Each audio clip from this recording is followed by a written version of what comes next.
No, initially I did it with Laura and a friend. So I had them. So I had like a setup for 3 people. Yeah, And I just had it on the sofa. And to be honest, at this point, I'd always thought to myself I wanted to have like a backdrop thing to make it a bit more professional. Yeah. But I couldn't think of a way at the time to do it where, because I'd have had to have had like, I've got like 2 more of these and make like a box. Yeah. And I thought, get that. I'll just do it. But and then literally, and then when I did one with Leon, I hadn't even thought about it. So he just sat on the sofa, and it was just, and I think it was, what was it? I had the thought of like, you know what, I must have come home after work one night. I thought I'd do nights. So it's like literally middle of the night, and then it was only because it was pitch black in here. I was like, oh shit, I could actually just put the shit across back. Yeah, do it at the back. And then luckily, like so I would have done the same setup with Leon's one, but I only thought about it literally when it comes to sessions one. So I think I'm going to have it like this when I'm doing 2 people ones, and then eventually I'll just have to try and figure out how I can sort of incorporate this with 3 people.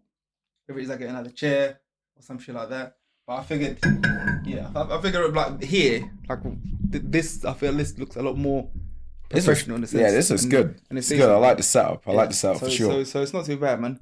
I've got that mirror there because when I was doing sessions, luckily, like it caught most of all the good content. Yeah. At one point, something said to me, just get up and look, and I looked at it, and what had happened was, because to try and make sure I didn't get any interruptions, I put on airplane mode. Oh yeah. And then what happens is when it goes on airplane mode, it takes off the access from the iCloud. Yeah. So then it started recording the footage to the phone, and of course got quick. I was like, oh shit! Ah shit! But luckily I managed to catch it, so that's why I've got that. Yeah.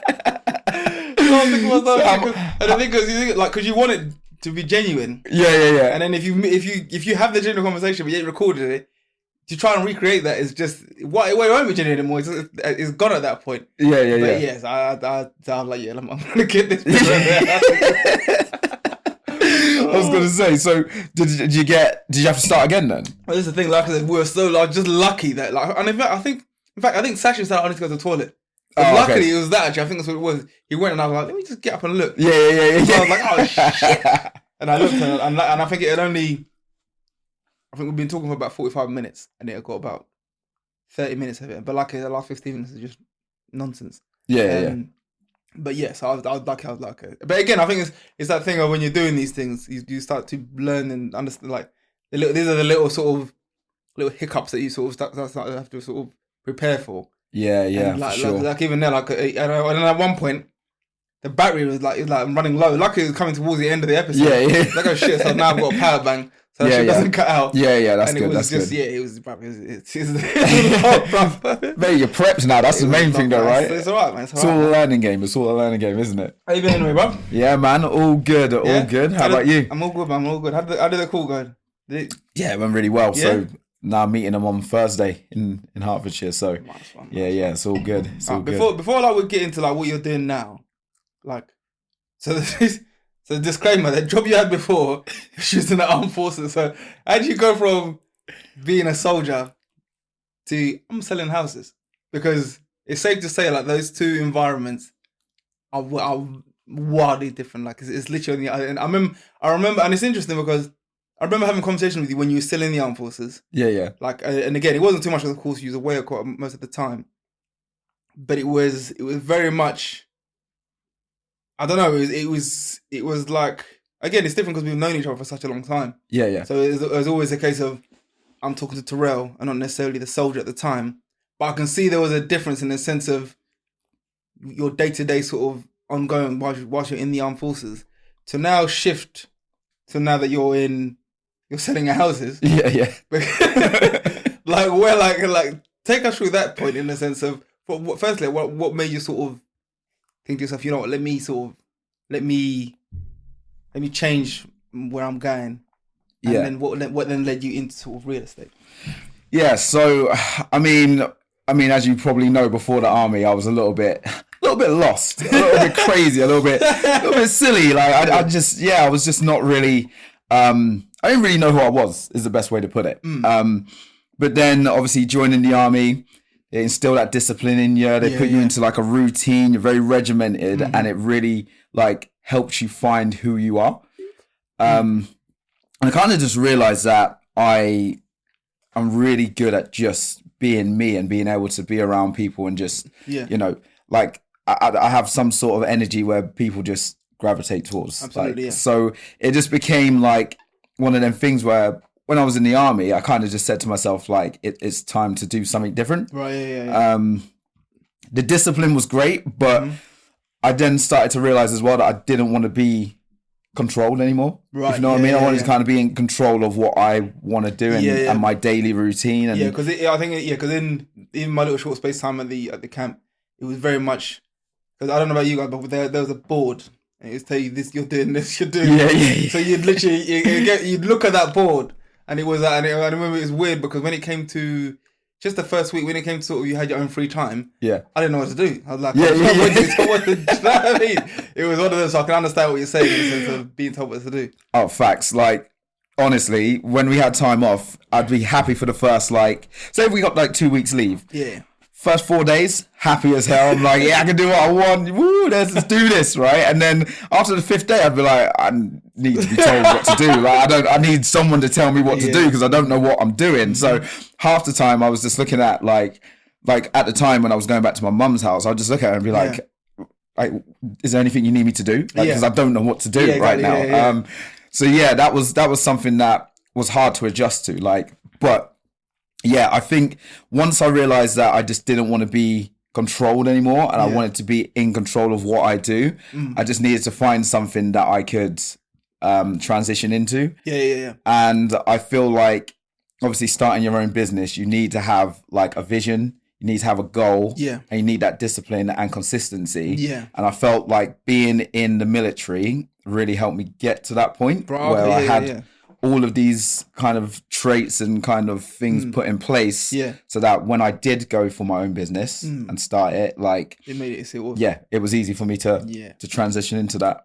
No, I see what you mean, because I think it's like, because that's the other thing as well, because like with when you came out, because did you go straight into real estate or did you go and something else first? I went, so I was a prison officer as well. Oh, that's what it is. I remember him telling me one thing and I was like, that's mad. That's what it was. I remember I was sitting there thinking to myself, there was something in between. And I think, and you know what it was? That was what, yes, I remember, because I think it must have been, I can't remember if it was Frankie and Benny's on Nando's. We met up just for a catch up. And I remember asking you, like, what's that like? Because to me, like, was it Little Hay or? No, so I was at H&P Wood Hill and then H&P Whitemore. Right, So and I remember asking you, like, what's that like? What's that like in the sense of, what, like going from because being in the army is one thing, but again that's different because again the little time I spent in there, it's the case of you're kind of building a new group of mates that you're willing to sort of do whatever, go to the furthest extent for, and vice versa. And for the most part, you do kind of, I think you start to just enjoy it and you sort of crack on. And I think it's because I remember when I was working, I was doing labouring at one point. And there was I spoke to a lad that he worked in as a prison officer as well. And I remember him saying to me, I was like, oh, why don't you work there anymore? And he's like, I didn't like what it was doing to me. I didn't like the way I needed to be in that environment because that's not really who I am. And I felt like if I tried to be me in that environment, I'd just get eaten alive. So I then had to sort of adapt this persona that was just so far from who I was. And eventually I had to be like, I need to quit. Like, because this is not what you quit. So is it like, because again, we didn't really get a chance to sort of talk that much that day, but was it a similar thing in terms of the environment where it was like, were you still able to be Terrell, or was there an element of no, it's the best way to put it. No, because you had to be someone different. Honestly, like if you didn't show that masculinity, you were done. Like I'm not saying that I'm not masculine, but what I'm saying is like you just have to be a proper alpha. Like if you're not, they'll just eat you alive. And even when you want to relax and like, and there are nice people in there. Don't get me wrong. Not everyone's like. People make mistakes, but I've learned being in there that like not everybody's a bad person. Some people just make wrong decisions. Wrong place, wrong time. and there's a lot of nice people there. Yeah. And you can have great conversations with people, but even then, like being black as well, like, there's a lot of other officers that will look at you and be like, you're way too relaxed with these people, what's going on? And like, honestly, like, I've been there long enough for me to go, I do not want to be on that side, for sure. Like, I am not being on that side, for sure, 100%, because I ain't gonna lie, if I went to jail today, I'm done. I'm out. Just find me anything, I'm out. I don't want to be there. Right? You know what's interesting, like, when you say that, because there's a girl I know. Her name's Alex South. I met her a long time ago, and I think she was a prison officer. And I've only just sort of, I think she'd written a book. Okay, which I've not had a chance to listen to, but it was about her experience in working as a prison officer. And I think from the sound, again, like I said, I've not read it. I've not had a chance to sort of listen to it yet. But the sound, but like the status quo I'm getting is that whole prison officer world is just, and I guess maybe it's like, because I guess when you go in the armed forces, I guess there's an element that you kind of on, at the back of your mind, you're very much aware of what you're going in for.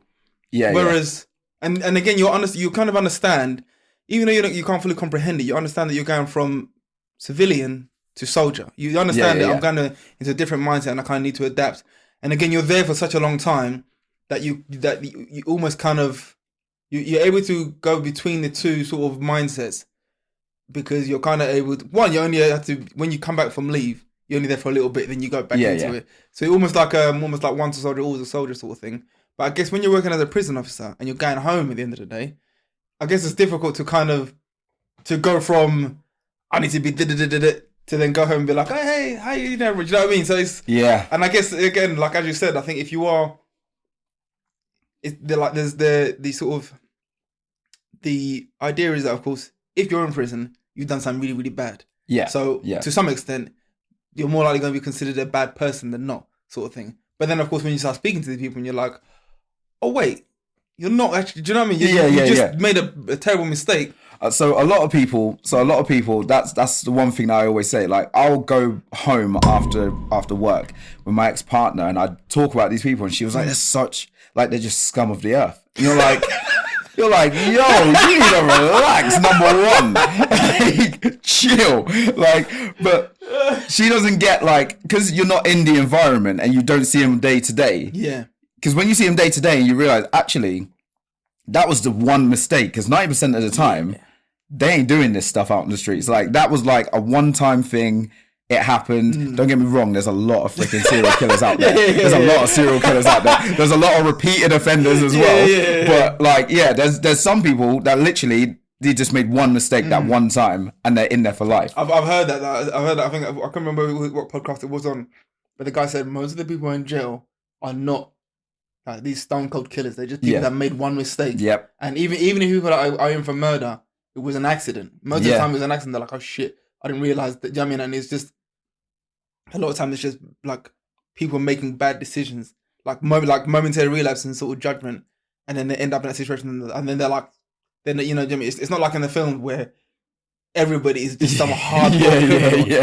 In fact, usually if they are, they kind of become that criminal once they're in jail.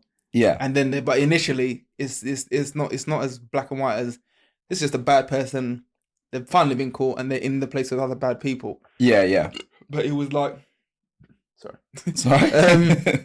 But yeah, no, that was But like I said, I've not listened to her book yet. But it is the idea I'm getting is that it's not a job you can just walk into and be like, oh yeah. It's a very much kind of, and again, I think it is.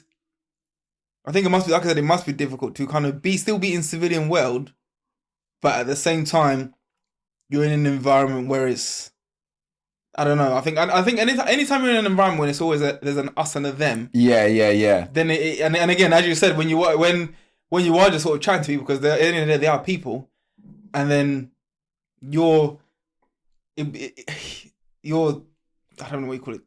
I guess teammates, for lack of a term. Yeah. They're then thinking, they're then thinking, what are you doing over there? Yeah. Are you? Is there something? Do you know what I mean? Again, because at the end of the day, it's just a job.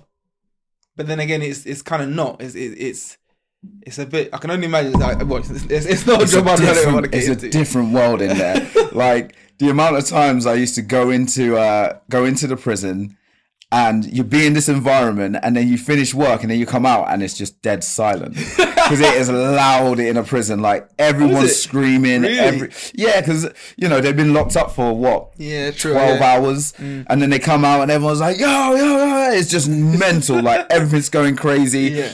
Prisoners coming in the office asking for stuff like, like teas, coffees, cutlery, all this stuff. People going to work, people like just going out on the yard, people just going crazy, going into other cells, having conversations. Like it's literally, it just doesn't stop. It's constantly sound. And then you come out of the prison, get in your car. Some days I wouldn't even turn the radio on, man. Some days I wouldn't even listen to music. I'd be like, you know what? Silence is great. Silence is great. But that's the other thing. Like, it mentally exhausts you as well. Yeah, I can only imagine. And then when you get home, especially if you have a partner, it is difficult to then try and make conversation. Because you've been speaking all day for so long. And then you just want to get home and unwind. Yeah. But then you've got to realise that you've got someone at home. Absolutely, yeah, exactly. That's true. And this is where, so you've got to kind of balance it out. And I think that's the difficult part about, being in that environment. Yeah. I can only imagine, because I think it's a very much, I remember thinking to myself, I remember when I was just being a delivery driver, I'd do that, I'd deliver around this local area, and sometimes I'd deliver to the Little Hague prison, and it was I remember it got to a point where sometimes, I don't think I recognised it for what it was. First, there were times where I'd get a little element of anxiety, because I remember the first time I went there, I'm delivering anywhere else, I just pulled straight up to the gate. Yeah. And the guy was like, what are you doing? I was like, I got a parcel. He's like, in what world are you?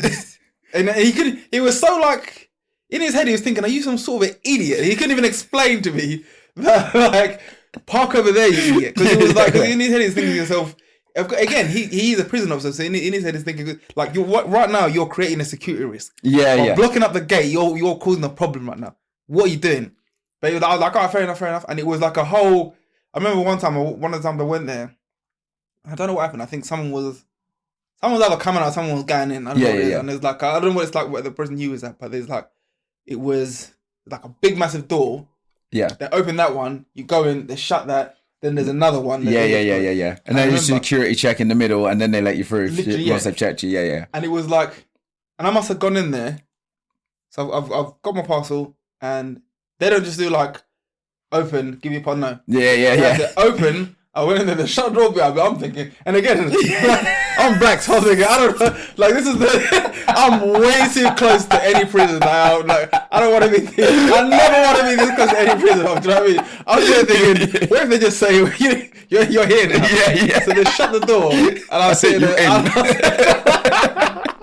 I'm sitting there thinking, I've got some parcel in my head, and I'm waiting, and I'm thinking to myself, just sign it, just let me out. And I think what happened was, someone was then coming in. I think there was because it was a Steve's taxi that was coming in. So I don't know if there was, there was a driver, there's a guy in the passenger seat, and the guy in the back who looked like his face wasn't all that happy. I'm assuming he was going in. Yeah. And they sort of did the whole process, but it was as far as me, the delivery driver, everything just stopped. Yeah. Because we're doing this, and there was no, oh, you can go outside. No, you're here. And I thought to myself, if something went left, in my head, I'm starting thinking about all the films. If this guy decides to just start break out, I'm not involved in this. But he let me know that even, I kind of had an idea that, there's, in jobs like this, you clearly go into a different world. Because I'm now, the safety is outside there, and this door's shut. Yeah. So if something went off now, I'm now involved in this situation, and I don't know how I'll react in this. I don't know what will happen.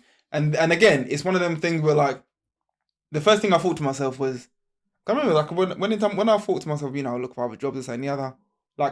Prison officer came up quite a lot. Yeah. But immediately I was like, nah, man, I couldn't voluntarily come into this, and it was and even just trying to I remember I was trying to explain to the guy, because that's it. I remember what we'd be delivering was, I think they were exam papers. Because I think sometimes when they do qualifications and stuff like They that. do a lot of qualifications. So Do you know what I mean? So it's not just someone ordered some trainers and they're like, oh, I want to, but these are things that, they're important things that they need. Yeah, when I'm talking to the person that is behind the glass, and I'm and I remember I'm trying to like sort of explain to the guy, like, yeah, I've got exam papers, this, that, and the other. At that point, it was like, couldn't give a shit, mate. Shut up and wait. There is like, right now, you are irrelevant because we've got a serious situation. And again, I don't know about you, but I'm always a person where if I'm in an environment, if you're cool, I'm cool. Yeah. If you're nervous, you're going to make me nervous. Yeah, facts. So when I come in and initially it's like, oh yeah, then all of a sudden you go to what?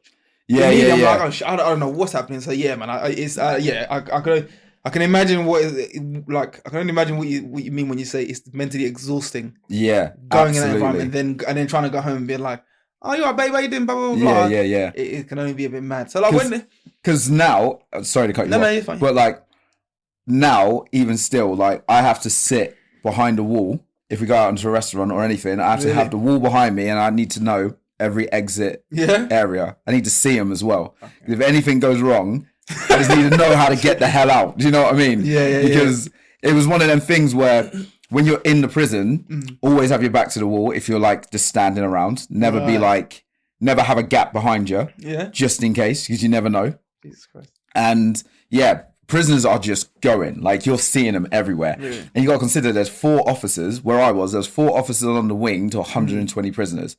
So you've got, outnumbered. What's the point in life, right? Why do this to me? Anyway. Terrible odds. Do you know the amount of times? Oh my days. I remember the first day I got there and they were like, it's 4 officers to 120 prisoners. And I literally was like, nah. Like, what am I doing? That's 1 to every 30. That's 1 officer to every 30 prisoners. Oh my God. That's nuts.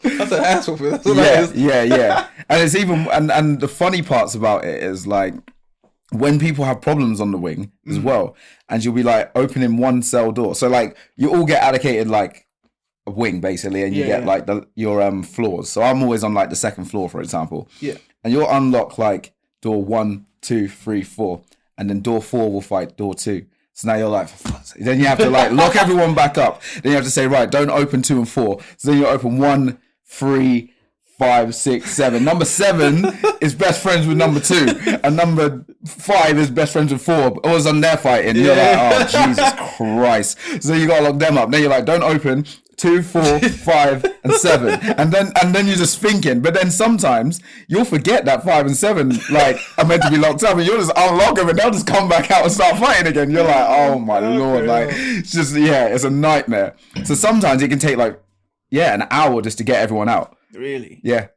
So I can imagine like, and I guess it's this. So like with someone would hear you say all of that and say, well, surely now real estate must be flying through, it's a breeze. But obviously, when you're trying to do anything and sort of trying to take it to the next level, it's difficult. Like, do you feel like going from soldier to then prison officer and having to sort of understand what it is to sort of balance all that that kind of those, I guess, these different mindsets? Yeah. Do you feel like, in a sense, do you think that's aided you in a sense of trying to? Because I know initially you kind of was like because I think the real estate you do now, I think is somewhat quite different to the bog standard usual real estate. That's like sort of the regular high street ones, in a sense of where you're selling different properties for one, like different caliber of properties. You know, so I can only imagine that, because I think what you're doing now, because is it an element you're self-employed? Yeah. So self-employed. Whereas when you first started, was you working for like an estate agents where you're? No. Or did you jump straight into it? I jumped straight into it. Did you? I was nuts, by the way. That not many people do that. Oh, so you didn't? So you didn't go down to sort of the regular? No. Right. Oh, okay. No, not at all. See, in my head, I was thinking that first you went to you just like a, regular, estate agent, this, that, and the other, like regular high street ones, where you're more or less like an employee. Yeah. And they tell you, go here, blah blah blah. So you went pretty much straight into. I went straight in, like as in like. So I was at, when was it? It was like around December time, and I was in the prison service, and we just kept having like prisoners just going crazy. It was nuts. Like always having to get riot gear on every now and again, having to transfer prisoners from one cell to the next or taking them to seg. And I was just getting mentally exhausted. Yeah. I was just like, I don't think I can do this much longer. Like I'm tired of it now. Like it's killing me off. Yeah. And then me and my ex-partner, we just sat down and started watching like TV because this was during COVID, by the way.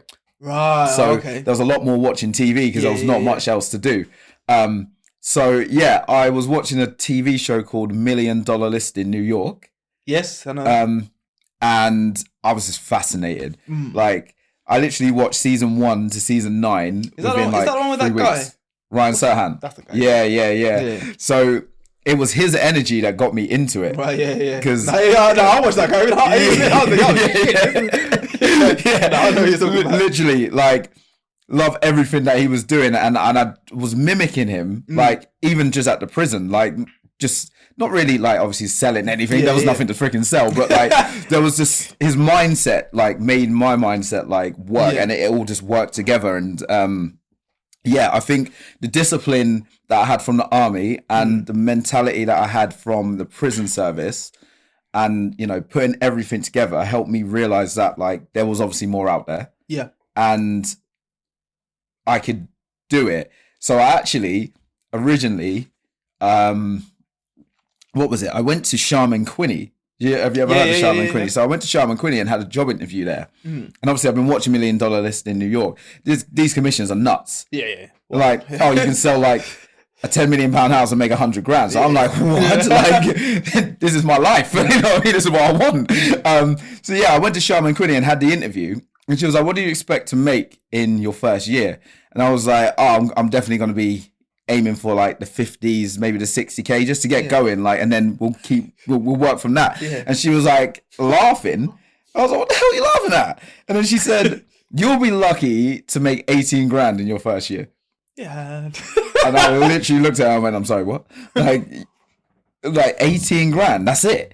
And she was like, yeah. She was like, you'll be lucky. She was like, in your second year, maybe 25. And then when you get promoted, maybe 30. And I was like, this is not for me. This ain't for me. And so I went back and researched, and then I realized they're all self-employed agents. Right. And that's when I went, oh, okay, so I need to be self-employed. That's why I made the jump straight away. Right, okay. Because I said, you know what? I'd rather struggle at the beginning. Yeah, and suffer, if you know what I'm saying, and then get it going and then make more than be comfortable and not make too much and then eventually probably hate the job because I'm like, true. Again, I'm in control again. That's true, because I think, because you are right, because I think it's one thing if a job sucks because it sucks and you're an employee, but it's another thing. It's if you're in a situation and you're having to, like I said, you're in control, and if it turns out that it does suck, there's an element you can go, okay, what can I do different? Yeah. Whereas I feel like if you're just in a job and you're just like, this is just terrible. Do you know what I mean? There's an element that is completely out of your control. But whereas I think when you can sort of, because you can say to yourself, things aren't going such and such in some way because I've not put in X amount of work or I've not tried this sort of tactic or whatever it is. Yeah. So I can imagine let me just cut the middleman out. Go straight into carry on. Like in terms of, all right, so you've gone to Sharman Quinney. Said 18 grand. I'll never forget that moment. I literally, because my face, I was happy as hell because I was like, oh, she's actually going to give me the job. This is amazing. And then she was like, you'll be lucky to make 18 grand. And I literally went, what? Like, what do you mean? 18 grand? So what was it like? Because when it comes to like real estate and you're self-employed, how does it work? Because does it like so is it like, so is there a case of there's a company that can potentially represent you as you can say, okay, I'm associated with this company, but you then would you like basically go to someone's, let's say there's a for sale sign somewhere, could you basically go, oh mate, I understand you're trying to sell your house, I can help you do that, blah blah blah blah blah, and then just so like you sign up with a brokerage. So basically what you do is you get your own limited company, create that, and then you associate that with a brokerage. So with me, now I'm with Luxury Property Partners. Okay. So that's the brokerage that I'm associated with. But I'm just a self-employed agent. I work when I want, how I want. Yeah. You know, do my own hours, as many listings as I want, as less listings as I want. Yeah. That's the best part about it, because before I get to your question, a lot of people like Charmaine Quinney, all these type of agencies, they kind of they're based on volume. Right. So agents have to get a certain amount of listings in order for them to keep their job. Really? Yeah. Right. So you've got to get like 5 listings a month.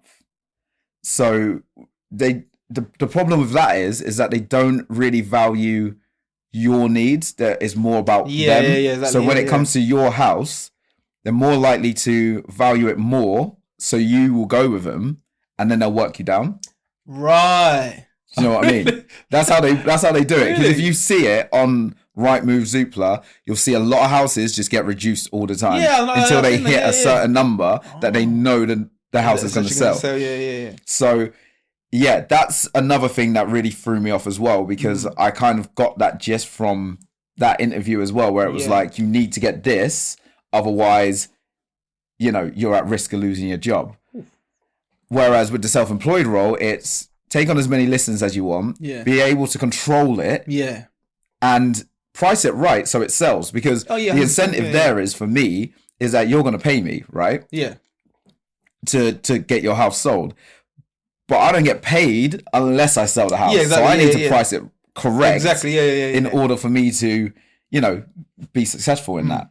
So, and I think that's the difference. And that's why I always say to people now, I encourage people to go to self-employed agents rather than the high street agents, because at least, even if they don't go with me, go with a self-employed agent, because they will get the job done. Because the thing, I think that's that thing, is that when you are self-employed, there's I don't know, there's just something in you that's gonna say, okay, let me when you're an employee and there's an element of, this is the bare minimum, you're mostly just like, I'm gonna do the bare minimum.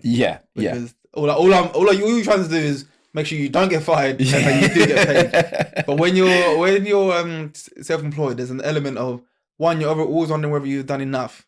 And there's always the element you're always gonna try, and especially the fact that because if you're the sort of person that will take the step to go into self-employment, I think you're naturally gonna be a case of, let me try and do the best I can, because you're always kind of thinking to yourself, like, one, of course you don't want to not get paid, and you understand that there is no safety net. Absolutely. So I think if you're trying to sell your house, the person who's more or less seems like their life depends on it, they're gonna work the hardest. Exactly. Versus the other person that's like, I've got a safety net and I'm doing my bare minimum, and so I'll do what I can, but I'm not gonna go above and beyond to try and, because again, if you are I'm assuming if you go with a self-employed, I forgot what's the name of your job again? Real estate. Yeah. If you go with self-employed, real estate. If you go with someone who's self-employed, then it is a case of, if I win, you win. And if you lose, I lose as well. So then I'm going to try my hardest to make that happen. Absolutely. So like, okay, so because this is the other thing as well. Even when you're talking about that show $1 Million Listing, I think me and my missus watched it a little bit, and I think I've caught a lot of it on YouTube. It's on there, because it seems to me like the like selling houses is kind of like, it's kind of evolved from what it was before, in a sense that, so potentially you could have 5 people trying to sell the same house. And there's almost an element of, it's no longer just, and I guess this is happening throughout society, it's not just come look at the house, see if you like it. It's almost the person that's showing you the house, you need to like, there's an element that I need to like them as well, because if I don't like you, there's an element, for some reason, that's going to impact how I feel about the house. Like if I come to see a real nice house, and the estate agents show me around, it hasn't showered for weeks, I'm gonna just be thinking about it and thinking, I'm not gonna, do you know what I mean? So there's an element like, in terms of like, have you sort of, because again, like, and again, I think when you're talking about sort of, you do have that thing where, as far as your personality is, people can just gravitate to you. I think you are. I use this term in the last podcast with Session. I think you are a little bit of a social butterfly as well. You can sort of just mingle with people in that sense. So I can only imagine when you are sort of engaging with people, when you're trying to, whether you're meeting them to sell their house, or you're showing somebody to try and buy the house. There is that element where you can just sort of you can get these people to feel a bit comfortable, so they can just, hey, look, Yeah. come see the house, blah, blah, this and the other. Yeah. Have you? Do you feel like in what you're doing now, you're able to kind of really just let go and be Terrell in a sense of, because again, like I said, selling houses now, and especially kind of selling the houses that you're trying to sell now, Yeah. are quite high caliber, and it's a case of, because the house that you're selling, if someone's coming to buy those houses, money is clearly not an option, not an issue. Yeah. Because Absolutely. do you know what I mean? So it's a case of, if I'm coming to look at this house, I can afford They it. can definitely afford it. Yeah. So And most of them nowadays are cash buyers as well, which you're like, what? Really? Like, how? That's what I'm are gonna you doing? That's what I was going to ask you. Actually, yeah. That's the other thing as well. With the houses that you're selling, because they're like 6 figures plus. Like, I was going to ask you that. Is that a case of, are people still doing mortgages there, or because when I'm hearing, because the thing is, like, me and my missus, we were going to buy a house, and the deal ended up being really crap. But it was, the mortgage was going to be, it was like shared ownership, and it was going to be, we weren't even borrowing anything more than 100 grand. But the term was like 25 years. Yeah. So when I hear like, £1 million house plus, in my head, the mortgage is just, so is it a case of, are people still doing mortgages, or is it pretty much Most people have now like got businesses, like especially young people as well, got really good businesses and make a lot of money from it. Really? So you see these TikTokers making, well, the successful ones are making a hell of a lot of money. Yeah. And a lot of people nowadays don't actually need mortgages. Don't get me wrong, there's still people out there that will go for a £5 million house but get a mortgage. And I sit back and go, that's mental. Just go to a £2 million house if that's the case. You know what I mean? But like, some people are like, I can afford it. And I'm like, what are you doing? Like, what do you do with it? What career are you in? But a lot of the time, it's the retired people. Really? A lot of retired people sell their business and then they go, you know what, I'm going to live the luxury life. And you go, yeah, fair play. Oh, shit. Like, started their business on like £36. Really? Literally opened a business for £36 and now it's worth And they just 4 or 5 million. And they just go, yeah, we're just going to sell it and then relax. And you're like, wow. Like, to be back in the days where it only cost you like 30 quid to start a business and now you can sell it for this amount. Like, it's nuts. No, that's Because like the house that I just sold in Peterborough, the buyers literally selling their business and then they're selling their house as well. And I can't say the number that they've got, but it's nuts. Really? I was like, how? And they started off with like 50 quid. That was it.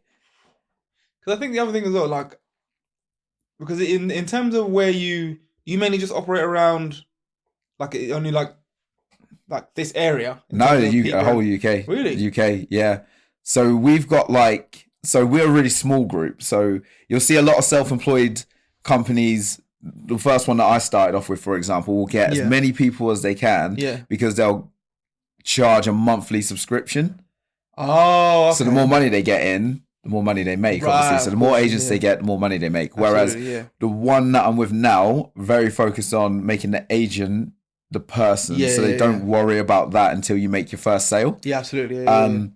So yeah, we've got a really small group and we're all over the UK, but we all kind of work together and by ourselves. So we always promote everybody's listings, for example.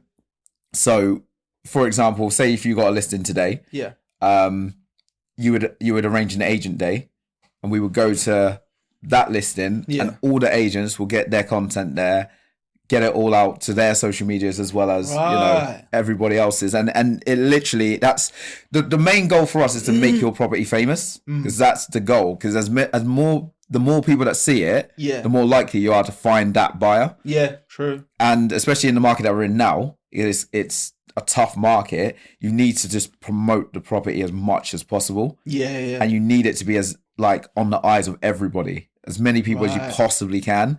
And that's the difference between us. We just get it out to as many people as possible, and that's the reason why we managed to sell the properties in this market. Like, and we're still selling them over asking price as well, because there's a lot of agencies that are just not selling, or they're selling under asking price. Well, that's what I was going to ask you, because I think at the moment, like, house prices are kind of low a little bit. And in terms of like, because I was going to ask you that, does that, like, because you're kind of, because you're not working with kind of, I guess, for lack of a better term, like regular houses. Yeah. Is it an element where because you're kind of working with properties at the higher end, is there an element that the things that tend to sort of affect the regular sort of, is it a case of, are you guys kind of outside that bubble, or do the same problems or issues that, you know, affect the market as a whole, do they sort of still impact even at a luxury sort of level as well? It does affect it. I always say that, like, there's always someone out there that's looking to buy, because someone is always trying to sell, which means they're always looking to buy. Right. Okay. So it just becomes harder. So you just got to work harder. Right. But this is the difference between the high street agent and the self-employed agent, as we've mentioned. Yeah. The high street agent won't adapt to the market. They'll still say it's worth such and such, even though it's not worth that amount. Whereas we will just say, listen, we have got to adjust. We've got to look at the market, see what number your property is worth, and we'll get it out there. And then literally you know what? You know the easiest way to put it, right? Yeah. Just go with a self-employed agent. I ain't got time for this, right? I'm sorry, Phil. I'll just tell you for a second, right? Because the amount of times I have to talk to people about this, and I'm like, honestly, just go with a self-employed agent. I don't even care if you don't go with me. Just go with a self-employed agent, because I see so many grafting, like, self-employed agents that get no success, and then I see high street agents that don't even try, but because they got a name, they get it. I think it's that thing, isn't it? It's that, like, there's because so much time, I think people don't know. I think this is with anything and everything. I think most of the time people don't really know what is a. If you said to someone, "Oh, what's a good estate agent or what's a bad estate?" I don't think they could tell you. They couldn't. So for the most part, it's just like, let me just go with what I think is good or what is known. Let me just go with that. And I think it is that thing of, and I think this is where I think an episode like this, I think, will be helpful and insightful to anybody that sort of they are trying to sell their house. Yeah. And they're like, I'm not really too sure, because, I mean, I remember when I see an advert. I've seen it before, like, for that Purple Bricks one. Purple Bricks, yeah. So, like, and one with Mo Gilligan. Yeah. And it was like, and their whole thing is like, sell your house online, this, that, and the other. And I remember watching it, I was thinking to myself, I never thought that you could go, like, I always thought, if I'm going to sell my house, I'm just going to go to any estate agent, say this is I'm selling it for, and they're selling that. That's it. I never thought there'd be I never thought I'd have to sort of be like, let me try and find the right estate agents to try and. Yeah. Did you know what I mean? I never thought that sort of thing would apply when it comes to selling a house. Like, like when you go to buy clothes. Yeah. And you're like, oh yeah, now if I go buy from this particular brand, the clothes fit this way. If I buy from this brand, the clothes fit that way. Yeah. I never thought that same sort of thing could apply to an estate agent. Do you know? I never at all. I just thought, it's the same house, the same, like. Yeah. And this is what I always say as well, because some people will go, oh well, my friend went with this estate agent and they managed to sell our house, and I go, that's great, but that worked for your friend. Yeah, exactly. But you've got a different house. Yeah. And you're a completely different person. This person might not be right for you. Yeah. So, I mean, I don't like to always say it, but it actually works nowadays. I always say, get 2 or 3 agents in. Really? And get them literally just work, like, listen to the agent and listen to their vision. And if they don't have a good vision, that's where you eliminate them. Because a lot of agents nowadays, I had to do it with my house. Yeah. I had to get 3 agents that I didn't know. Yeah. And I had to bring them in so they can value my house. And I had all 3, and all 3, there was only one guy that I really went, you know what, he's pretty good. Even though he was like high street agent, I thought, you know what, he's really good now, and if he went self-employed, I think he'd be fantastic. You know what I mean? So it's all about finding an agent for you who's going to do the job to get your property sold, and not the name, because the name doesn't always work. And a lot of agents will always say that they've got a black book full of people. They've got this, they've got that. And I always say, if they got a black book full of people, then if they've got a black book full of, like, people that are looking at your type of house. How comes, like, they haven't come to you sooner? Yeah. Sorry. Yes, you know what I mean? Like, how comes they haven't come to you sooner? And that's, I always say it's one of the tactics that a lot of people use. Oh, we've got buyers that are looking for your property, and instantly people go, oh yeah, let's go review. And then, they're gonna say that, aren't they? Like, yeah. What else are they gonna say? Well, I know you want to say a house. I ain't got nothing at all. But Yeah. Come on, man, listen, do you know what I mean? I'm not gonna. If I don't have anything, I'm not gonna tell you that. I'm gonna say, do you know what I mean? So I can. Yeah, absolute facts. Because then I love it when like you go to the house 3 months later and you go, where's that black book full of buyers? Did they come through? And they're like, no, we've only had one person come through. And I'm like, yep, the tactic worked again. Like, yeah. But yeah, it's just, and this is not me trying to bash anybody, by the way, because I'm not hating on anyone's tactics. If that's gonna get you a listing, get it on. You know what I mean? But yeah, I think estate agency now, especially in the real estate game, it's now all about the people and not about, just trying to get a listing. It's about what does that person need? What does that person want? And how can I provide that service? Yeah. I think I completely understand, because I think that same thing sort of, I think like in terms of what you're talking about, in terms of sort of, so like, when someone wants to sell their house, and the market does change, and the case of, okay, let's now adapt with the market rather than just try and keep selling this dream that you had. Yeah. I think that same thing kind of, I think it applies in anything. I remember I had a similar thing when it was when I first started personal training. I remember the question I kept hearing all the time was, what supplements you said? What supplements? And I was like, and I kept trying to explain to people, like, okay, just forget about that for a second, because even with the supplements, you're still gonna need to be disciplined. You're still gonna have to do all this other work. But they kept asking me as if to say, and I remember one guy was like, yeah, but what supplements do you take? I was like, I tried one, but they're not really my thing. He's like, yeah, but tell me what one you took. Yeah. And I was like, okay, it was this one. And that's all he took away from the whole, like, from the time we're there. And again, it's that thing of, I think people have an idea of what they'd like. And I think if they then get somebody who they feel like, if I've got an idea of what I think it takes to get in shape, and then there's someone who's a personal trainer or a fitness professionalist, and they can confirm that, then absolutely I'm going to be over the moon, because there's an element, because I don't want you to tell me that no, what you thought, you're absolutely wrong. You're a borderline idiot for even considering it. You need to actually do this other thing that I definitely don't want to do. So I think it's that thing of, if I'm going to go sell my house, and then my estate agent says to me, I said to my estate agent, I want this price, and then initially they go, all right, okay, and then the market changes.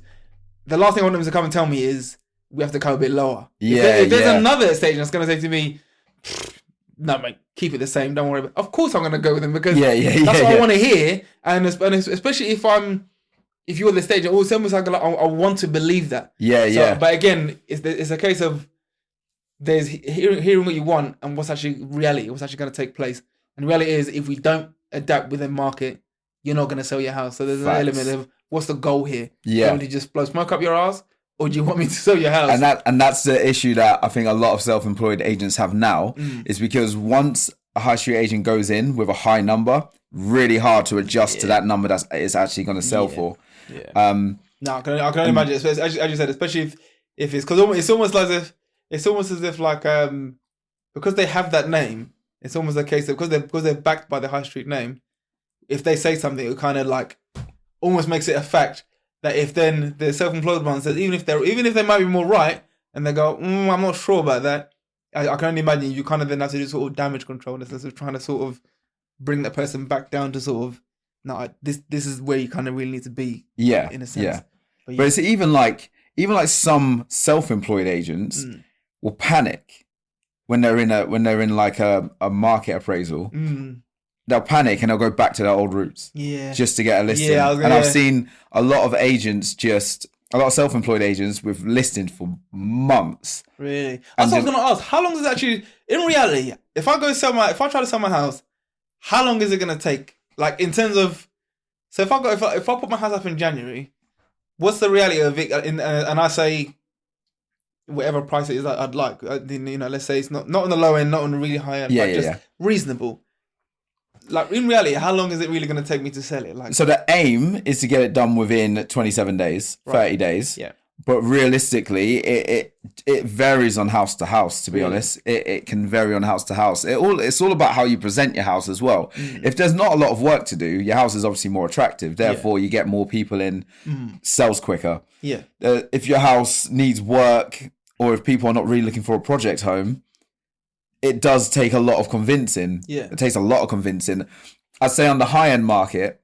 And what we do, we have it where we have an open house rather than viewings.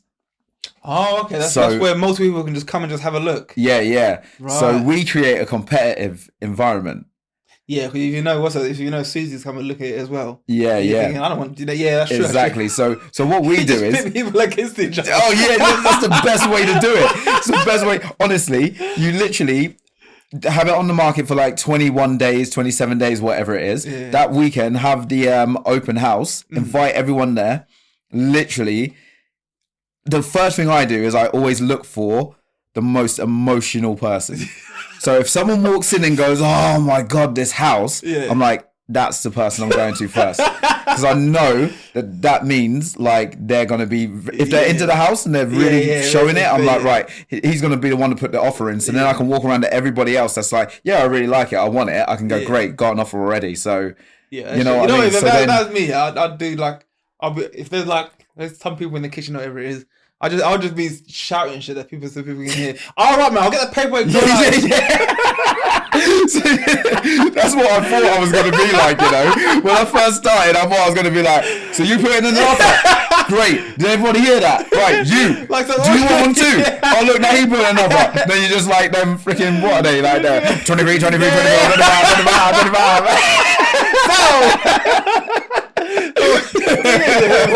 That's how houses work, man. Paperwork. I wish that was the thing. I'd just be like 25, 45. I think that's a good tactic actually. If you get people to sort of, because it is a thing. I remember when me and my missus went to go. We were gonna move at one point. We were gonna rent somewhere else, and when we went to go and have a look at the house.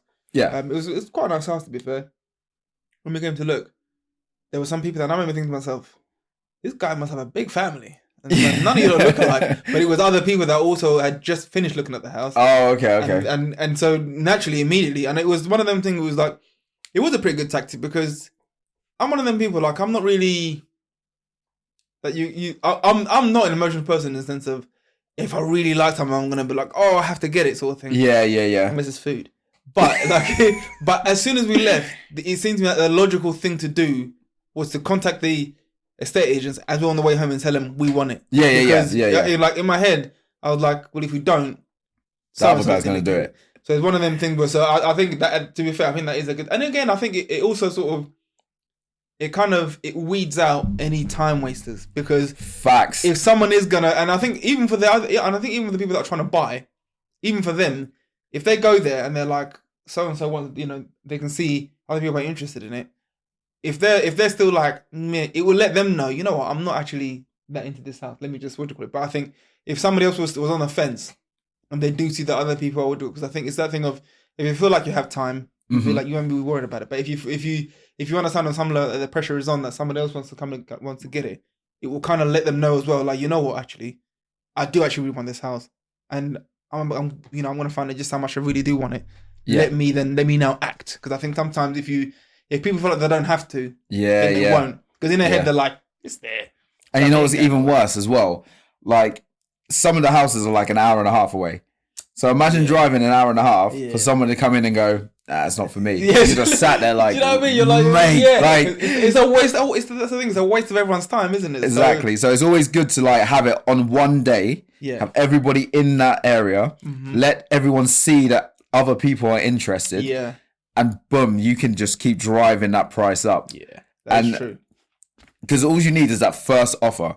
Once you get the first offer, we then do like a 2-week thing where we just have 2 weeks of negotiations. We just call everyone that's been there, let them know there's an offer. If you are interested, this is the deadline. Yeah. Let us know. If there's no offers in, then we present it to the client. And then we go from there. Literally. So yeah, it's one of them tactics where we don't give you a number that we think your house will sell for. It's more of The market's going to tell you what your house is Yeah, exactly, it's going to sell for, and this is the numbers that we've got. Is this a number that you're happy with? Yeah, 100%. Yeah. No, I think it is, and to be fair, I feel like it's a. I feel like that thing is like it's a tactic, but I feel like it's the. I think it's the only tactic you need. Yeah. Really. I think it's what makes sense. Yeah. You all like the house, come on the same day, all come and have a look. So do you know what I mean? So that way, I'm not, because if I'm there, I'm one of them people. Like if I go to view something and then you tell me someone else wants to buy it, I'm not going to believe you. Yeah. Because I'm going to think you're just bullshitting me. Yeah. So it's better for me if I can see exactly what you're saying in the sense of, no, this is actually pretty popular. This is other people are interested in this, and I'm not just trying to gas you up to what you call it. So, and in terms of, and also it lets the other person know what it is they're actually looking to buy. That it is, it is a high end product in that sense. But like one of the things I want to, so like, right, so you're now self-employed. You're self-employed, luxury property agent. What is for you in terms of like the end goal, and do you even have an end goal, or are you just kind of just trying to feel your way through the situation in a sense of, let me just try and let me get this listing, then let me just go into the next listing and then see where it goes. So I had a goal, and it keeps changing. Right. Because before it was just be self-employed, get as many listeners as possible, make a load of money, retire early. That was the plan. Yeah. Now there's so much more. Now I'm like, no, actually, you know what? I want to build a team. I want to like eventually build a team, maybe of 3 or 4 agents that I can mentor and guide. Yeah. And build around the UK.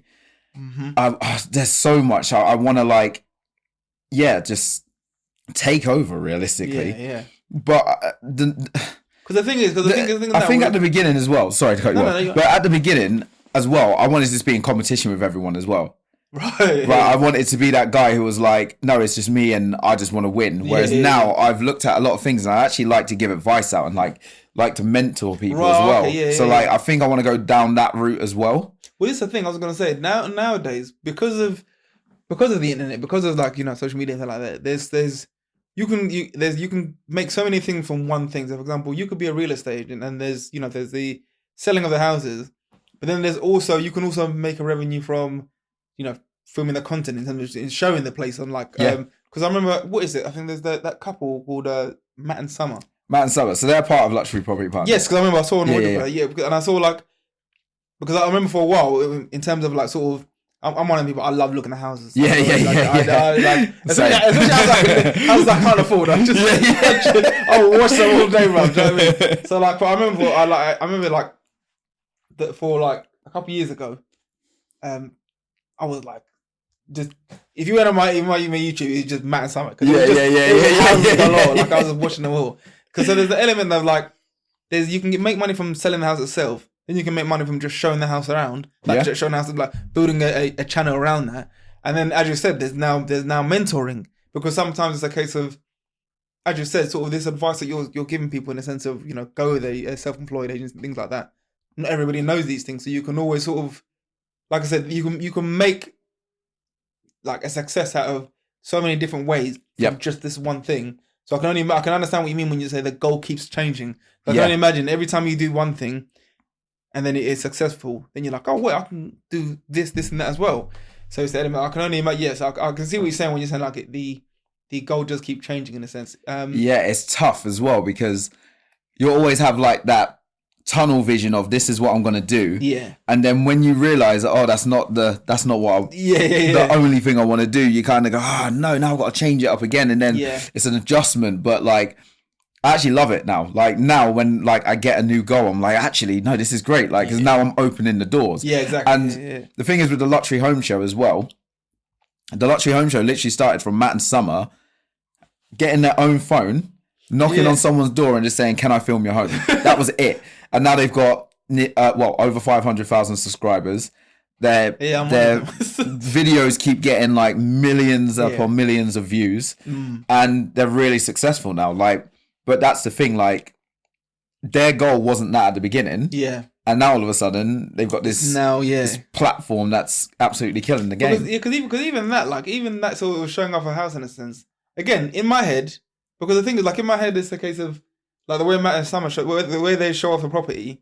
even when I watched some of your shows, when you're sort of going around, sort of like it was a little thing that you did. Like I think there's one of the, I think it was a house in Peterborough. Yeah, It yeah. had like a study, and you just went in there, and you just sat in the chair and that. Because of course, when you do look at a house, you think of these things. What would I do in that room? What would I do in that room? What would I? Because I like to like especially when there's like I think there's one of the things you said, like, you know, what's my favorite room in there? What do you call it? These are of course questions that people aren't even realizing they're asking themselves when they're watching it. Yeah. And again, it is that thing of you're like, when you ask that, you're like, oh yeah, I was thinking of that sort of thing. Yeah. It's one of them things where it wouldn't even be. I never thought again that there'd be a other ways to do these things, because I've seen some other people sort of show up houses, and I'm like, you showed half the room. What are you doing, bro? Like, what's behind there? They'll literally just go, yeah, closet, and I'm like, what do you know what I mean? But then, and again, it seems to be like there's a niche way to sort of, or I'm not going to say niche, but there's the right way to kind of to do it, and this is where, of course, depending who you're with, whether it's just sort of whether they're just showing the house or they're going to sell the house for you, because it is an element like, if you went with someone that the energy, when you're talking about, you know, when you hear their vision, you think of, you know, how you're going to try and sell my house. If you go with someone that is, their energy is a bit low, there's an element that when they do go to show the house to the potential buyers, they're potentially not going to project. Yeah, exactly. Do you know what I mean? Whereas and then the buyer's going to be like, oh, well, fuck it then, talk thing. Do you know Yeah, what I mean? Do you know the amount of people that like will go through a house and they'll talk to an agent and they'll take them around the house, and you can see the energy is just drained out of them because the agent is not presenting the house, and you're like, come on, like, give them something. Like, do you know what I mean? But it's funny that you mentioned that, because on that video that I did on the Luxury Home Show, literally, it's all about selling the lifestyle of the house. Yeah. So, yes. So it's, you've got to give them the vision, because like I mentioned in the kitchen, like you can wake up to your morning coffee and then you can see this view outside, and this is what you're going to see every day. Exactly, yeah. Rain, winter, snow, summer, you know what I mean? Like, you're going to see this. And that's something that, like, I don't think people would appreciate unless obviously they come to the property. But before going to the property, you're only going to see photos. You know what I mean? And you're not really, you'll go, oh, that's a nice view. But if you can show them through video, like, this is really what you're going to see, it just makes a whole, makes some difference. Well, I think you are right, because there's been a time where, like, I remember when we went to go look at, when you, like, new builds. When you see pictures of new builds, you're like, oh, it's quite nice. But then, and again, you know in your mind, these things are tiny. Yeah. But you tell yourself, yeah, nice. And then you go there and you just like, you literally, you go in one room, or you go on the landing or whatever it is, and you literally, you turn, there's one room, you turn, there's another, and it's literally like, the walkway is literally like 2 steps. Yeah. You take 2 steps and you're basically on the other end of the house. And it's like, but again, with the pictures, when you're looking at pictures, you're not really necessarily, you're not realizing just how small this place is. Yeah. And I think I remember when I was like, when we went and looked at a house, we looked at the measurements, the floor plans, we started measuring, and we were like, oh yeah, that's a pretty good size on this end. And then when we actually went there to look at it, I was like, this is fucking shit. Tiny. Because it was just tiny. So I can like, I think that as well, when you're doing the video show rounds, and you're kind of, again, you're showing them the lifestyle, they can then kind of get a feel of that and be like, yes, that's exactly what I want. I want a nice view when I'm having my morning coffee. I want to be able to just look outside my window and just be like, thank God I've got this view, sort of thing. So I think, I think if you, and again, you think to yourself, when it comes to saying luxury properties, it's almost just a given. Like, in your head, you think to yourself, like, it's almost like, you know, if you're going to sell a Bentley, surely you just say it's a Bentley. Yeah, you go, mate, crack on. You know what I mean? It's almost like, what's the use for a test drive, because it is a Bentley. But as you said, there is an element of there's more to that, because again, it is a case of what kind of lifestyle you're looking for. You know, if it's a house in the country, is it that, you know, that country, like that quiet sort of peaceful living, or, you know, and if it is an apartment in the city, is it that sort of jet setting sort of lifestyle that you're looking for, sort of thing? Facts. So I can see. And again, I think as you said, it helps a lot if the listing is very far away from whoever it is that wants to buy it. It allows them to be able to sort of almost see it before, without having to travel all that far away. Yeah. That if they then go, you know what, I really like what I see. I'm gonna make that journey because if what I see is confirmed, absolutely, I'm gonna put in an offer and buy it. Absolutely, So, because there's a lot of the times as well, you'll see pictures of the property and it'll be smaller in pictures than what it is in person. Yeah. So on that Peterborough listing, if you look at the open planning, that kitchen, dining area, living area, it's actually it looks small in that picture. Yeah. To be fair. But then when you come in and you see how like spacious it is and looks like a lot. the high ceilings, and then you just got this bifold that goes from one side to the other, and everything's just there. You go, holy crap! Like, this is massive. Like, it's actually really big, and it's shocking to people when they come in because they go, it looks smaller in the pictures, and I go, I know, this is why.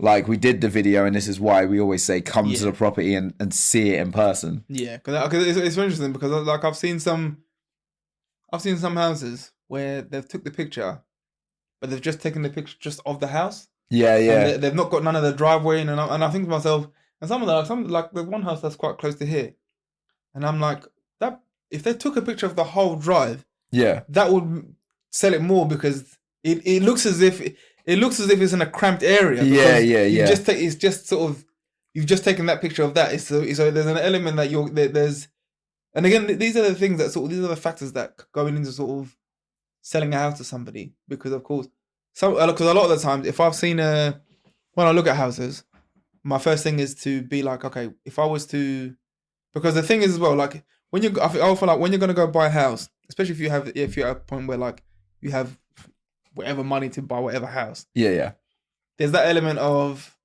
I don't want to have to move a gazillion miles away from where my life is right now. So if I'm really, the ideal situation is I'd love to stay exactly where I am and have my dream home, but which is a very difficult thing to do. Do you know what I mean? Yeah. So Absolutely. it will be a case of, if you can come across a house that might not quite be what you'd love it to be, but if there's potential, you can turn it into that. Exactly. And you can, because that's the other thing as well. I guess you're selling the potential, especially if you have funds to be able to be like, look, if you want to make reservations, there's scope for that. You can absolutely. You can turn it into whatever it is you like. So I can see the sort of that whole video sort of show round thing. Is such a powerful tool. So powerful when it comes to selling, especially, and again, it opens you up to kind of the whole country rather than just the local people that sort of can get there within time. Yeah, absolutely. You can literally. Social ads are like key at the minute as well, because you can literally type in, UK and interests, Zoopla, Rightmove, house shows, home selling, whatever. All these people that are looking on these things, and then you can put money in, and then bam, it will literally go to them.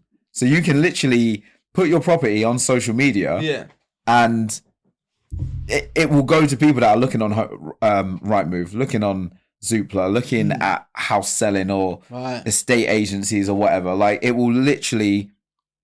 It's weird because obviously it knows what your phone's looking at, which I think is creepy. I still think that's creepy, 100%. But like, it's getting to you. So facts.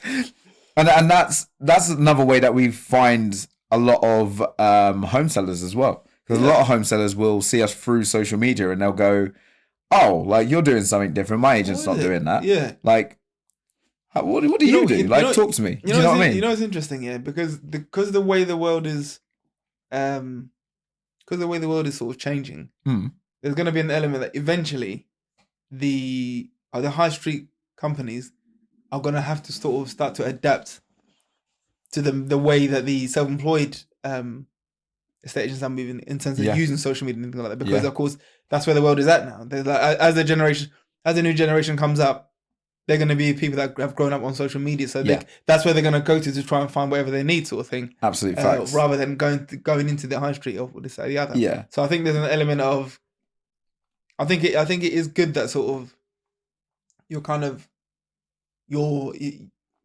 able to sort of really utilize that tool, because the world is going that way anyway.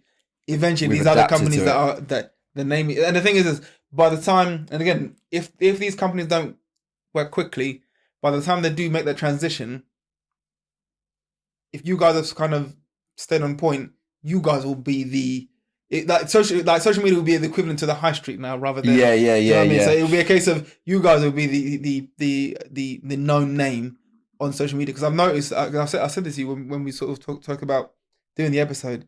I can see that you're now making like somewhat of a presence on social media. In Yeah, the sense yeah. That if it comes to a case of, you know, someone thinking about selling a house or buying a house, they could potentially think of Terrell. Yeah, And be like, oh yeah, that guy. That guy does so and so. And again, and I think the good thing with houses are, because you can get multiple people going to the same house, there is an element that if you see one person showing the house around, it's nothing to also see somebody else showing the house around in the same way as well. So, and again, I think because of course people are different and have different energies, there is that element that you can still sort of, and I think that's what interests me the most, that two people can show off the exact same product and only one of them can sell it. That's something in itself. Do you know what I mean? In my head, I've been thinking, okay, well, you're saying it. Do you know what I mean?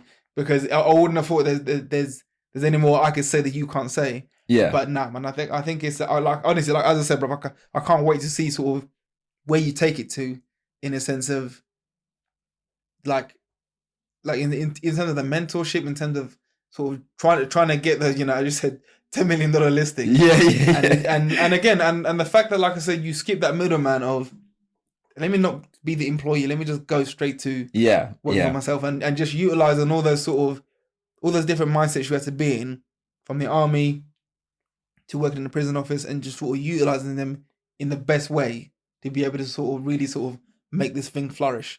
I think it'll be something to see, man. I think it'll be a dope sort of. I can't wait to see the vision. I think. That's awesome. I appreciate that. It'll be dope, man. But there's one thing that I do want to say, because I always get this question a lot. Yeah. So I thought, you know, it'd be good to put it on this as well. Absolutely. So a lot of people say to me, like, how do you like schedule everything, and how do you keep up, and why do you never look stressed? Now, don't get me wrong, stress is hell. It is a stressful job, I ain't gonna lie, especially being self-employed. But one thing I have always said to people now is focus on the things that you can control and let go of the things that you can't. Absolutely. Because when I first started, I focused so hard on the things that I couldn't control, and it made such a mess at the beginning that I couldn't see the vision. I started getting into my thoughts of like, I can't do this. Like, why am I doing this? Like, I'm just gonna go back to a normal employed job. Like, blah blah blah. Do you know what I mean? Like, call back Shaman Quinny. Yeah, I might have to call Shaman Quinny. Might have to, you know what I mean? Go to these agencies, because I don't know what the hell I'm doing. But something switched in my head where, literally, I've only just began to figure this out as well in the last year or so. But I literally focus on things that I can control, and I don't get stressed out. Yeah. Because I know I can control them. And I put it into my everyday life now as well. If I can't control it, and like it's out of my hands, I just go, okay, cool. Like, push it to the side until it comes back up where I can now be in control of the situation. There's an element like you kind of have to, can't you? Because I think, especially like I said, when you are sort of self-employed, you're trying to sort of get something off the ground. There's an element you can't waste, because I think when you're self-employed, I think your biggest thing is time. Time is important. Thinking about deciding what it is you're going to spend your time on. Yeah. And I think if you spend a lot of your time worrying about the things that you there's not much you can do about at all. It's just the things that do need your attention that you can change, that they're going to end up taking the hit. And I think, and again, for the most part, I think mentally, if you can't sort of find a way to just sort of, let me just try and, I don't know, man. I think you are gonna just be like, you know what, let me just go back to get a normal job. And you're gonna. I think that's what separates the people that that succeed and fail, in a sense of the ones that can stick out the longest whilst you're in that period of uncertainty of, am I doing the right thing? Can I do this? Can I, what do you call it?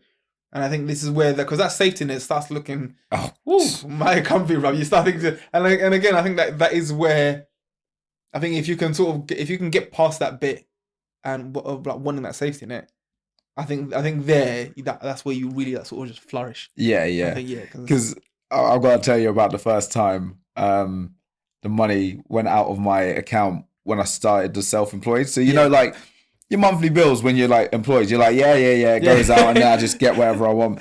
So when I left and I was self-employed and the first month's wage came out, and I just remember looking at my account, right? And I was like, whoo, even look behind my phone. I was like, where has that gone? Like, you know what I mean? Like, I was so scared, and I literally, and that's where the things that I can't control, kicked in, because instantly I went, whoa, I need to be on this, because if not, I'm going to quickly see this keep dropping. So like, and then the things that you usually do, like just go out and get a coffee, you then start thinking, do I go out and get a coffee? Do I want that coffee? Or do I just go to Tesco and grab the Nescafe and just make one? Do you know what I mean? Like, there's a lot of things that just go through your head, and that's something that, like, I just want to say to people, like, it does get better. Yeah. And even agents or anybody that's self-employed at the moment that is going through that phase of I can't do it, like, find a way to get out of that. Yeah. And literally just be consistent and just continue growing, and eventually you will see that it will all be worth it in the long run, because there was many a times where I thought I was going to quit, and I'm still here. So, because the other thing I wanted to ask you as well, like, before we wrap up, I wanted to ask you, like, in terms of, so you mentioned like your ex-partner, and I remember I spoke to you, and you sort of that kind of, when did you break up? End of November-ish, close to beginning of December sometime. So in sense of like, one, I'll say to you in terms of, I remember having a conversation with you, and I said to you, like, there's an element of when you're going, when you first said to me, like, okay, I'm gonna be, you know, well, when you started telling me about your whole journey as a real estate agent, in terms of what you wanted to do when we last met up at, I think it was Nando's, I think it was. It was, yeah. It was a time when we took that picture. Yeah.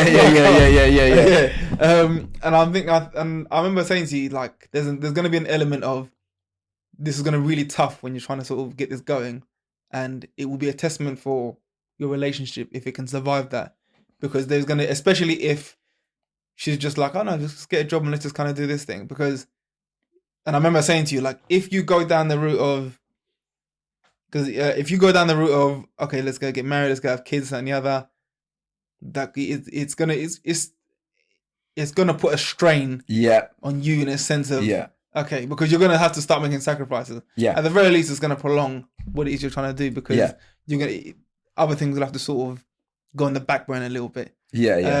Now, do you feel like as if, like, in terms of you going at it solo, is, like, how does it feel going at it solo? Do you still feel like, you know what, I kind of wish so and so was still here with me, or is it an element of, it was kind of supposed to go this way anyway, because I don't think I'd have been able to, because I need to just, because my at this moment, whilst I'm trying to build this, my time is on my own. Yeah. So I feel like, I always self-admit it, I feel like I made that relationship terrible towards the end. Like, because I literally focused on nothing but work. Yeah. And I felt like I kind of, like, you know, it was my fault at the end of the day. I kind of neglected, kind of just wanted to focus on me and get things going. Yeah. But then there was that pressure of, obviously, you've got a partner, so you've got to make time, you've got to do this and do that. And I think on that end, like, I'll take responsibility in that breakup. Yeah. But since being out of that breakup, the first thing that I said when we first broke was, okay, that's something I can't control, let it go. Yeah. And I haven't looked back, and I've now realized that actually it was kind of good for me, because it's actually made me have to work alone. Yeah. And now I've figured out myself, and I'm still learning. Like, you're always going to learn about yourself every time. But, like, I now understand what I want, where I want to go, and what I want to do. Yeah. And I've not had any type of pressures of saying, oh, well, I've got to make time for this or make time for that.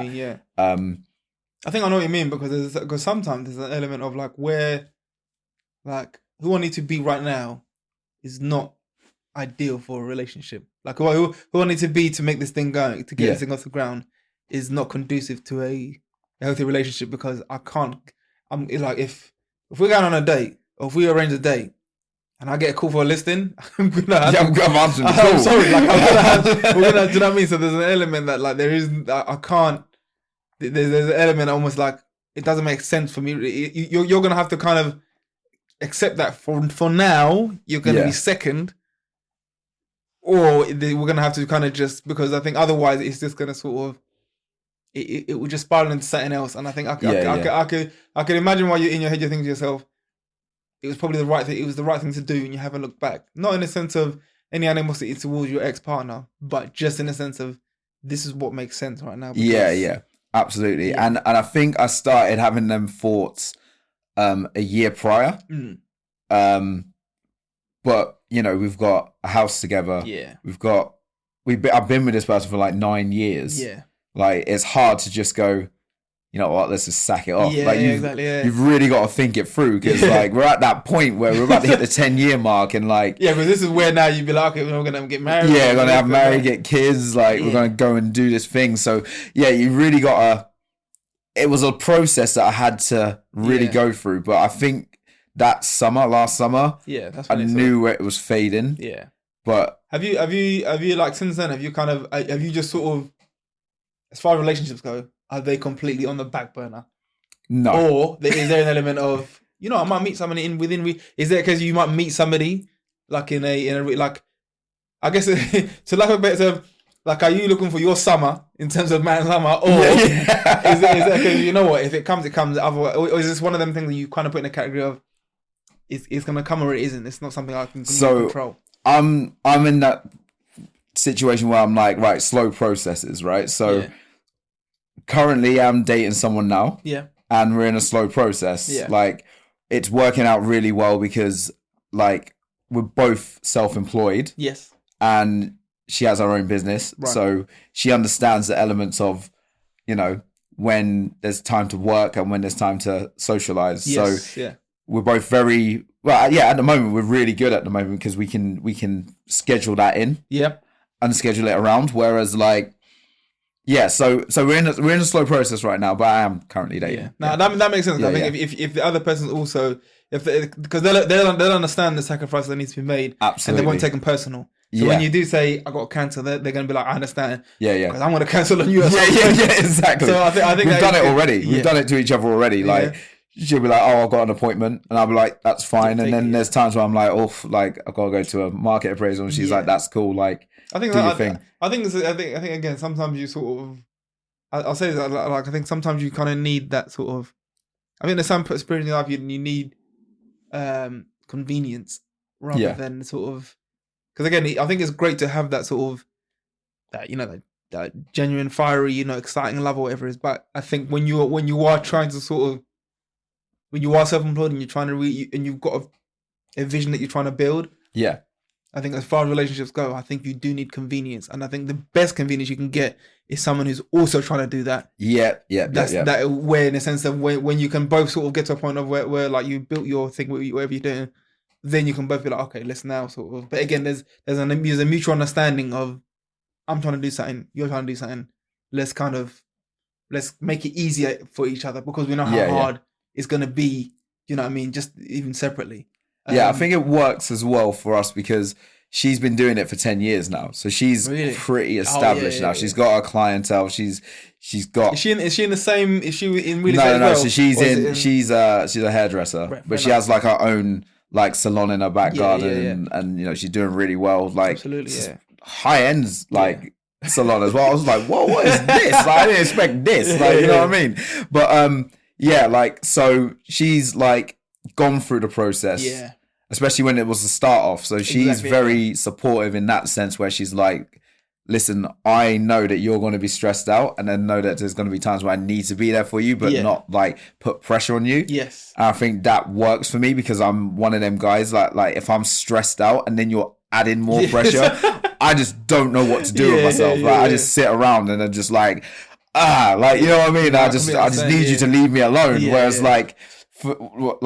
so she's really good at like just knowing when to just say like, it's all good, it will get there. Yeah. But you know, it's now that we're starting to get momentum. Yeah. Like the vision's becoming a lot easier now. Yeah. Because obviously, like I said before, there was just one vision. Now there's a couple more, and it's because of transitioning into the high end market and now having like more to do. Yeah. Like it's given me more vision. So now there's, the plans are working. So yeah, like, as I say though, but yeah, I'm in a slow process relationship, should I say? Nah, happy to hear it, man. Honestly, happy to hear it. Bro. No, I appreciate honestly, it. brother, I appreciate you coming along to the podcast. I can't wait to see what you do there. Honestly, man, I'm looking forward to see it, man. And hopefully one day maybe I could be one of your clients. Yeah. But for the meantime, bruv, keep up the good work, man. Honestly, bruv. No, I appreciate it. I love this, by the way. Man. Appreciate it so much, brother. I love the setup as well. This is cool. Honestly, bruv, it's not too bad, man. I think it's I don't think I need to even really like I said, if anything, I might need to get a few more of these when I start getting like if I get like a panel on. Yeah. But other than that, bro, I think it'll be. And it's the thing. I feel like as it keeps going, like eventually, I can edit this out. By the way, No, that's all good. It's all good. But it'll be nice that especially as your thing grows and it grows and it grows.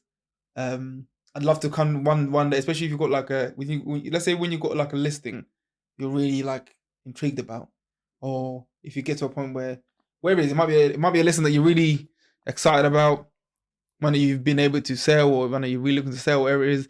I can literally bring some equipment. We can do an episode at the place. Oh yeah, my next listing, you're doing that, by the way. Yeah, second.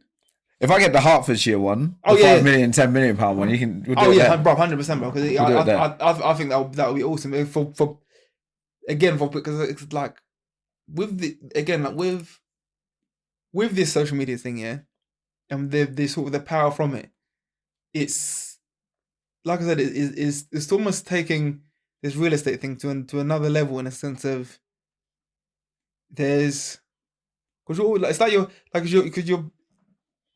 like the people are buying from you. They're buying you, not the house. They're buying you. Yeah. So when they feel good about you, and they see the house, they're like, there's an element that like, because there's like I've seen before. There was there's a picture of like I think it was Jay-Z and Beyonce, when she was doing her tour, and I think they were just sitting on a chair. It was just like it looked like a chair like that, and it was just like I think it was like the cream colored chair, and he was just wearing a tux and she was wearing a dress, and the place where they were sitting in, it was just had like a plain colored wall.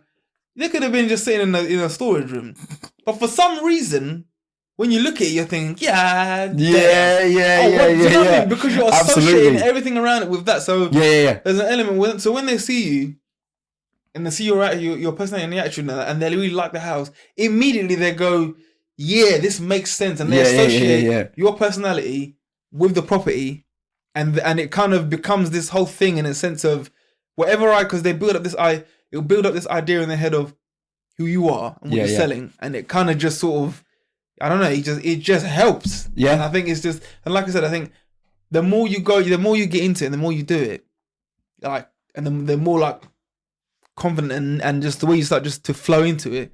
I think in 5 or 10 years time, like who knows what it's gonna be, bro? You know what I mean? It's gonna be. It keeps changing every time as well. That's the crazy part. So if you look at it, the Americans have been doing this style that we're doing now for years.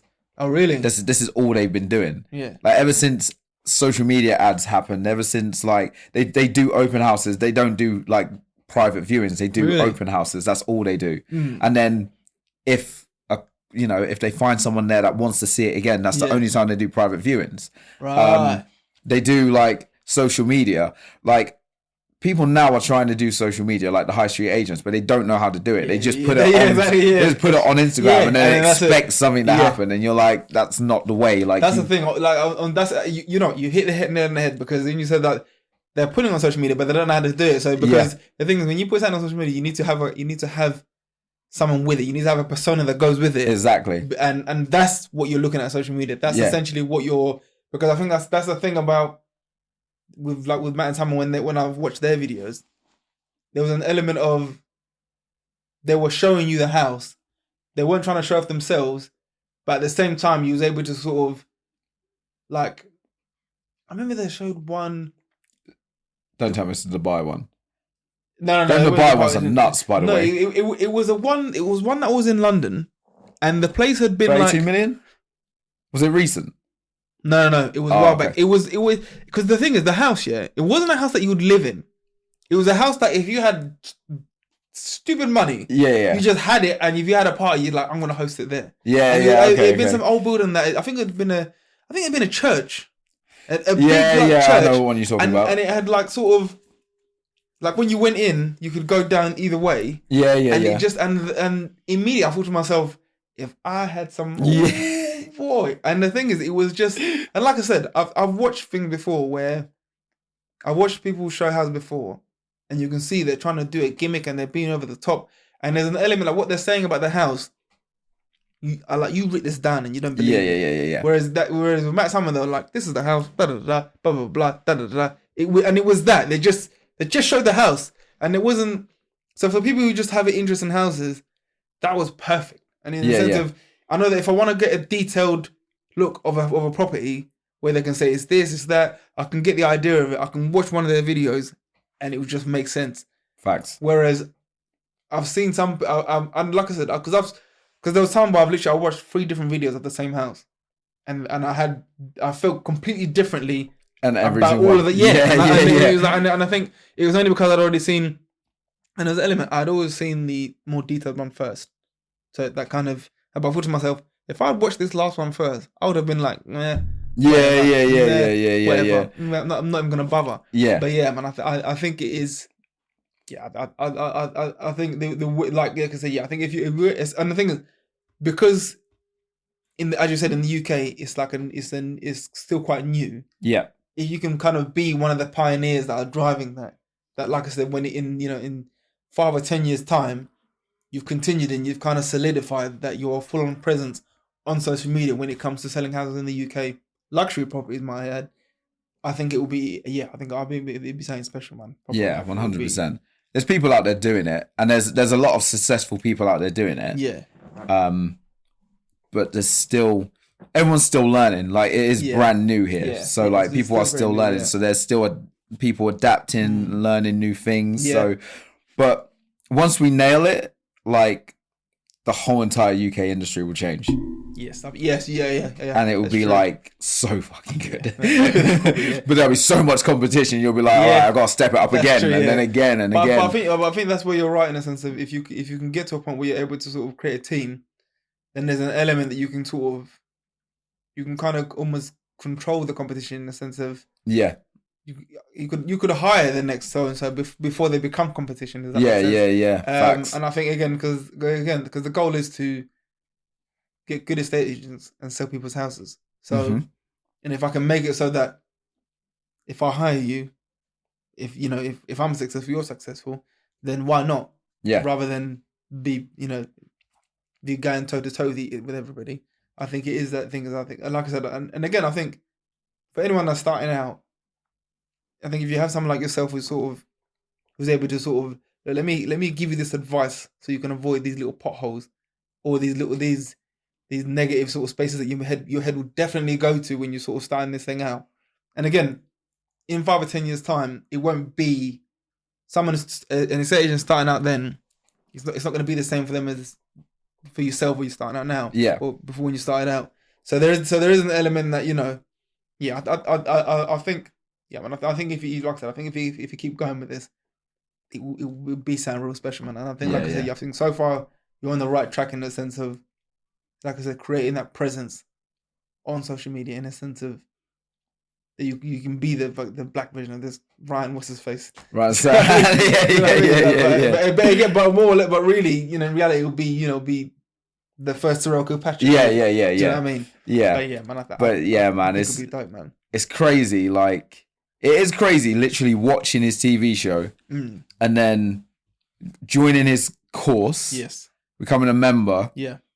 And then 2 months into the real estate, his team reaches out to me. They're like, we want to have a conversation. Then he makes me his agent of the month on his social media page. We then have a conversation. We then every now and again have a miniature conversation. He still keeps up with everybody. I think like it's mental, like watching him on TV and being inspired from him. Yeah. To then having conversations. Do you know what I mean? This is the thing. It's weird. I think it like I said, it starts from something small as I'm watching this guy, but again, this is where, of course, from him doing what he did, it's inspired you. Yeah. Which again that's sometimes it starts them little domino effects where it then begins, it grows into something that you couldn't even have imagined, and I think it is you know what I mean? And again, I think it's that thing of, if someone was to say to you, you know, you'd have an opportunity to try and sell a £10 million listing, there'd be probably, it's not even something you probably would have even considered. But again, you're now in the realm where life has given you that you have the opportunity and that option to sort of try and really make something of it. And again, it won't be the only opportunity, but again, it is just that you took that first step. Oh man, honestly, onto that journey, man. Honestly, when I first started, I was like, I just want £1 million house, and genuinely, I was only getting like 200k houses, but at that point, it actually made more sense. Yeah, because I don't think I would have handled £1 million house at that point. Yeah. I would have absolutely pat myself, wouldn't have known what to do, wouldn't even know how to present it. I'd be like, this is a house. That's all I know. Like, this house has 4 bedrooms. What was it, 5? I don't even know. Like, what is it? Like, this house, it's a house. Buy it. Like, do you know what I mean? Like, so yeah, I'm kind of glad of the journey that I've gone through, because I actually started low end, then I went mid-range, and now it's like, okay, now I'm here. Yeah. Like, but I think you need that though, isn't it? Yeah, I think, as you said, there's an element that had you got the thing you thought you wanted at the time, you probably would have just fucked it up because you weren't ready for it. I would have quit. I would have quit because I would have messed that up and went, nah, this ain't for me. Like that, like maybe this ain't for me. I'm done. Do you know what I mean? And that's another thing, because I do feel like that would have happened. So I'm actually glad it didn't happen. Yeah. Fair play, man. Fair play, bro. Fair play. How's your mum, anyways? She all good? Yeah, she's good, man. She's good, really good. Yeah, loving life at the minute. Yeah. We're going, well, for our 60th. I'm taking her to Mexico. Yeah. So it's in 16 days, something like that. September the 11th, we're going for a 60th. Yeah. Nice one. For 10 days. How long man. for 10 days? Yeah, man. Can't wait. Man. Can't wait. That'll be decent, man. That'll be decent. Yeah, man. How's the family? All right, man. This kid's growing too quick, bro. Like the little bad motherfuckers grow way too quick, bro. Honestly, it's just literally.